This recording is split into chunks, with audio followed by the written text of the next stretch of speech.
Every compressor has a filter unit with a bubble glass on top. The bubble glass will show you the way the gas of the machine looks before it reaches the TXV.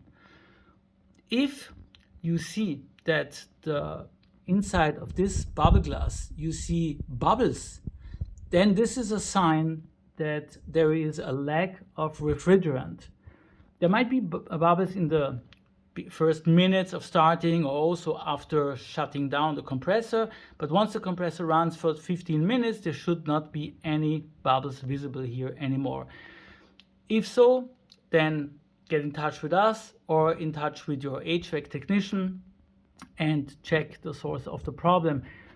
In general, there are two ways to fix it. One is to top up refrigerant. That is the worst way. The better way is, of course, to look for the source of the problem, which might be a small leak somewhere. This is more costly and takes longer, but it will fix the problem for a much longer time or forever.